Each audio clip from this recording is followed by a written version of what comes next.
ደግሞ እሷን እንደ መላክ ነው የምታያት። በዛ ላይ የምነግርህ ነገር ሁሉ አትሰማኝም። ባለፈው ራሱ ከአባት ክፍል ስትወጣ በአይነ በብረቱ እያያት አንቺ ዝም ብለሽ ነው እንድጠራጠር የምታደርጊኝ። ጉድጓድ ግቢ እኮ ያሻደረሽ እንዴ? እንዴ ነው በር ሳታንኳኩ በርግደሽ የምትገቢው?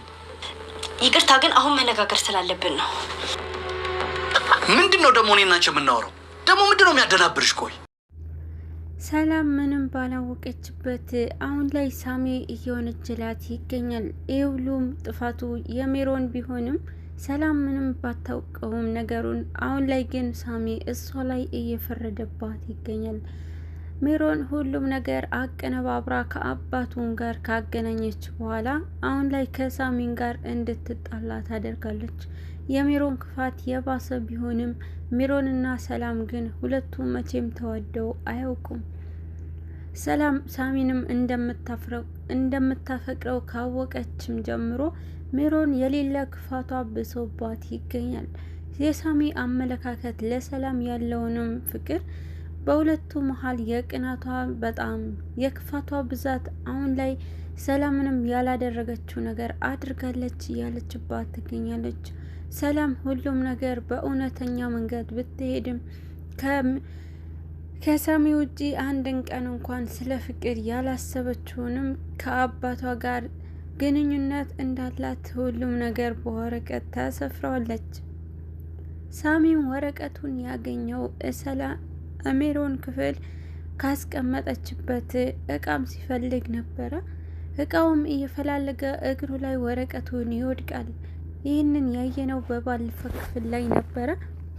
አሁን ላይ ግን በዛሬው ክፍል ስንመጣ ወረቀቱንም ያየው የሰላም ንባብ አድርጎ ነበረ ሲያነበው የነበር። ይህን አክል ነበረው እየተሸወድኩት ብሎ ሰላም ላይ ያለው አመለካከት በጣም ይቀየራል። ወረቀቱንም ባየው ጊዜ እንዴት እንዲህ ታደርጋለች ብሎ በንዴት ነበረ ቶሎ ብሎ ሊጠይቃት ወደ ኩሽናው የመጣው። በዛ ሰዓት ግን ሰላምም ከጆሲ ጋር ነበረች። ከጆሲ ጋር በመሆኗ እሱም በዛን ሰዓት ነገሩም እውነት እንደሆነ ያስታውቀዋል። ምክንያቱም በባለፈውም ላይ እንደዚሁ ሰላም ሜሮን ተናግራ ነበረ ሳሚ እንዲጠራጠር ብዙ ነገሮችን እያደረገች ነበረ እና ነገራቶቹ ሁሉም ነገር ወደ ሰላም ጥፋት እንደሚያመራ ያደርግበታል ማለት ነው። አሁን ላይ ግን ሰላም ምንም ጥፋቱ ባይኖርባት አቶ ግርማም አሁን ላይ ለሰላም ያለውን ፍቅር የእውነተኝነት እንዲሆንለት ይፈልጋል። ግን ደግሞ ሳሚ ግን ሁሉም ነገር አለመረዳቱ ግን ትንሽ በጣም ይከብዳል ማለት ነው። አሁን ላይ የሜሮን የክፋቷ በጣም የክፋት ብዛት አለባት። ሰላም ግን ሁሉም ነገር በአንድ ነው ብላ ታስባለች። ሳሚም ከጆሲ ጋርና ከሰላምና ጆሲ ሲጎራረሱ ነበረ የደረሰው። በንዴት ሆኖ ሰላምን እንዴት እንዲህ ታደርግኛለሽ? ወረቀቱስ እንዴት እንዲሆናል ብሎ ነበረ።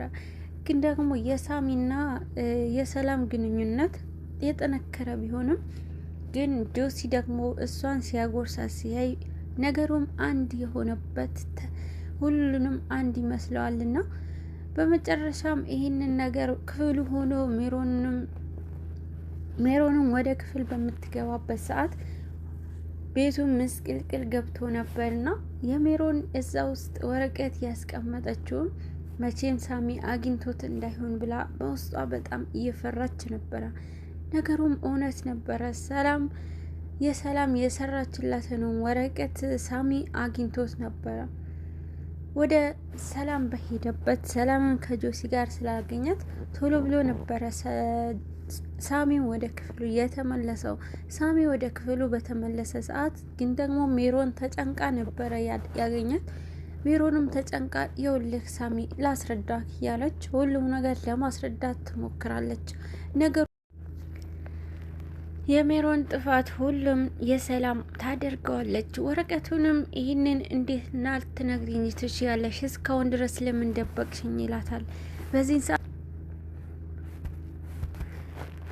ሳሚም እንዴት ልትደብቂኝ ትችያለሽ ሲላት ሜሮንም ነገሩ የውልክ ሳሚ ላስረዳክ እኔ እያለችም ለምን ትደብቂዋለሽ ሁሉም ነገር ለምንስ አልነገርሽኝ ብሎ ይነግራል። ሳሚ ቀድሞ በሰላም ላይ ደምድሞም ስለነበረ ሜሮን ግን እውነቱንም ልትነግረው ነበረ። ሜሮን የምትነግረውንም እውነት ላለመስማት ይፈልግ ሜሮን የምትነግረውን ነገር ምንም ሳይሰማ እንዴት እስካሁን ድረስ ዝም ትይኛለሽ? እንዴት ይሄ ነገር ጥፋት ስታደርግብኝ ዝም ትያለሽ? ይላታል።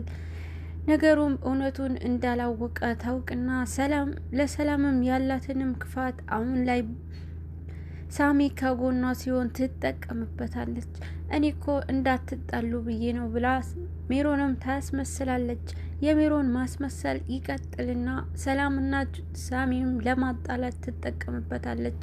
አሁን ላይ የሜሮን የምታደርገው ነገሮች ሁሉ ሳሚን የሚጠቅም አስመስላ ሳሚንም ሁሉም ነገር ላይ ውሸቷን ትቀጥልበታለች። የወለቅ ሳሚ አንተ ከሷ ውጪ ወይንም ስለሷ የምታስበው ነገር በጣም ይገርማልና እንዴት ብዬ ልንገርክ እውነቱን ትለዋለች። እንዴት ብዬ ከአባትህ ጋር ግንኙነት ጀምራለች ብዬ ልነግርህ እችላለሁ ብላ ታሳምነዋለች። አሁን ላይ ግን ሳሚ ሁሉንም ነገር ሰላምንም ሳይሆን ማመን የፈለገው ሜሮንም እውነቷ እንደሆነ ያስብ ሜሮን እውነታ ነው ብሎ እሺ በቃ ካሁን በኋላ መቼም አላስከፋሽም ብሎ ሜሮንም ያቅፋታል። የሜሮን ይሄን ነገር መሳካቱ ድል ሆኖ ይታያታል። አሁን ላይ ምግብ ቀርቦ እየበሉ ባለ ሰዓት ሰላም ሁላቸውም ተሰባስበው ነበረ። ነገሩ አመለካከታቸው ሁሉ ተቀይሮባት ነበረ። የሰላም እይታቸው ሜሮን ሁሌም ቢሆንም ግን ደግሞ ሳሚ የተለየ ነገር ነበረ ሰላም ፊቷ ላይ የሚያሳያት አንድ ነገር ማለት ትጀምራለች። ሰላምም ሁሌም እንደ መናገር ሳይሆን ሰላም ሁሌም በዝምታዋ ነበረ የምትታወቀው። ግን ደግሞ ምግብ ፈልገው እሷም ነገሩንም እንትን ለማለት ጆሲ የሰራው ምግብ ነበረ ሊበሉ የቀረቡት። ጆሲም ምግብ ለማቅረብ ወደ እነሱ እጁንም ሲዘረጋ እሷ እስኪ ትስራ አንተ ደግሞ ዝም በል ይለዋል። አንተ ቁጭ በል እሷ ይሄ እንኳን ብቻ ትስራ ብሎ ሳሚም ይናገራል። በዚህ ሰዓት ሰላም ነገሩን ግርም ይላታል። ምን ሆኖ ነው ዛሬ እንደዚህ ያለኝ ትላለች። ሜሮንም ተከትላ አዎ ይሄ ብቻ እንኳን ትስራ ሳሚ ጆሲ አንተ ቁጭ ብላክ እሷ አሰራም እንዴ ብላ ከሳሚ ጋር ትደረብና ታወራለች። በዚህን ሰዓት ሰላም ነገሩን በጣም ይከርባታል። ሜሮንም እስኪ ይሄ ነገር ካልሰራች ለምንድን ነው ለመብላት ብቻ ነው እንዴ የተዘጋጀችው ትላለች። በዛን ሰዓት ሰላምም ምግቡን ወደ አፏ ልትጎርሰው ያደረሰችውን ምግብ ትታው ሮጥ ብላ ወደ ኩሽና ትገባለች። ኩሽናን ገብታ በጣም ስታለቅስ ነበረ። እቺ ደግሞ ምን አድርጋ ነው ብላ ምንድን ነው ያደረገችው ምን እየተፈጠረ ነው ብላ ትናገራለች። ለብቻዋ እንባውን ስታወርደው ነበረ። ምክንያቱም ሳሚ እስከ ዛሬው ድረስ አንድን ቀን እንዴት ሲሆንባት አይታውም አታውቅም። የሳሚ መቀየር ምንድን ነው የተፈጠረው ብላ በጣም ትደነግጣለች። ብቻዋን በጣም ስታለቅስና የውስጧ መከፋትም እያወጣችው ነበረ። በመሀል ግን ጆሲ ይመጣል። ጆሲ ስታለቅስ ሲያያት በጣም ነበረ የደነገጠው። ምንድን ነው የተፈጠረው ምን ሆናለች ብሎ በጣም ተጨንቆ ነበረ። ጆሲ ሲያያት አቅፏትና ሲያባብላት ነበረ። እውነቱንም እንድትነግረው ሲጠይቃት ነበረ። ግን ደግሞ ሳሚ ተቀየረብኝ ብላ ትለዋለች። በዚህ ሰዓት ጆሲ ሩህሩህና በጣም አዛኝ ልብ ስላለው ነገሩንም ይገባዋል። ግን ደግሞ ሳሚ ይሄን ያክል አስከፍቷታል ብሎ አያስብም። ያስበው ነገር ግን ምንም ነገር ከዚህ የሚያገናኝ ነገር ባይኖረውም ሜሮን ይሄ ሁሉ ነገር ተጠያቂ መሆኗን ከሰላም ውጪ ማንንም አያውቅም።